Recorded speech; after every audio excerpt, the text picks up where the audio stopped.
Well, the Palestinian problem cannot be postponed. That's the message from Russia's foreign minister, who just an hour ago held talks with the Secretary General of the Arab League.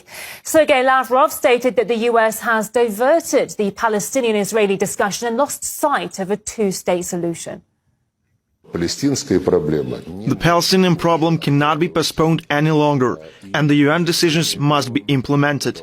Instead of working closely with the Arab League, the Americans are trying to monopolize mediation efforts and divert the dialogue between the Palestinians and Israelis away from a political settlement and away from the creation of a Palestinian state. Well, top of the agenda at that meeting between the Russian foreign minister and the chief of the Arab League, Ahmed Abul-Gheit, unsurprisingly was the ongoing crisis in Israel. And the resounding conclusion and priority was this: let's put a stop to the killing and the bloodshed. Let's not discuss the right and the wrong, whom to support, who started it. Let's just stop the killing.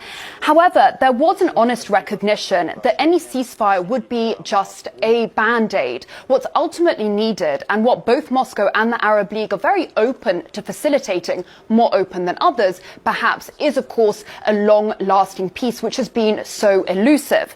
Now, the Arab League has a very clear idea of how it sees the Palestinian state, and that vision was reiterated right here in Moscow on Monday. It is possible to achieve the best for the people of Palestine through the realization of political aspirations and the creation of states within the borders of 1967. It is impossible to look at this problem from only one side, the side that is trying to be imposed on the world. Unfortunately, many positions on the world stage are twofold.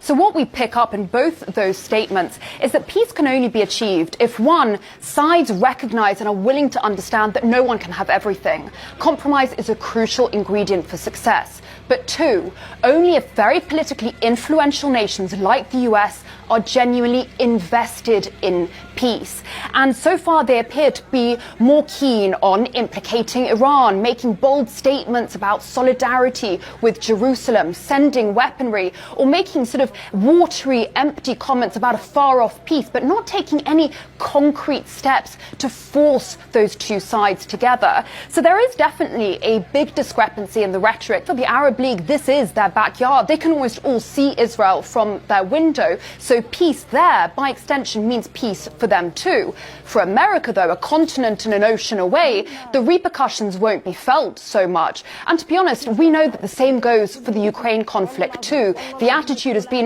throw some more weapons onto the fire, let's see what happens. But as Sergei Lavrov warned on Monday, this constant funding of escalation and war, this dismissal of peace, is not only reckless, but it has really long-lasting effects. The fact that the weapons delivered to Ukraine are spreading all over the world through smugglers and other traders has been a well-known fact for a long time, and we have drawn attention to it more than once in the UN Security Council.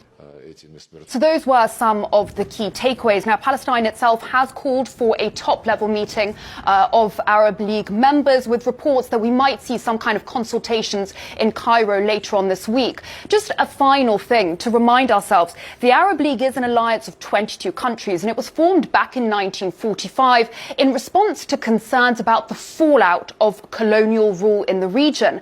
And those concerns were justified. Many still believe that the British did very little to guarantee the rights of Palestinians when the British Army occupied the land between 1917 and 1948. They oversaw the acquisition of Arab land. They saw large-scale migration of Jewish people. And then, without providing any solution, they simply handed over the Palestinian problem to the UN. So all these decades on, we have the Arab League with some international partners like Russia, as we heard on Monday, still searching for a solution to a problem caused by far-off nations, and still struggling with that same lack of interest and urgency in forcing people and bringing the sides to the negotiation table.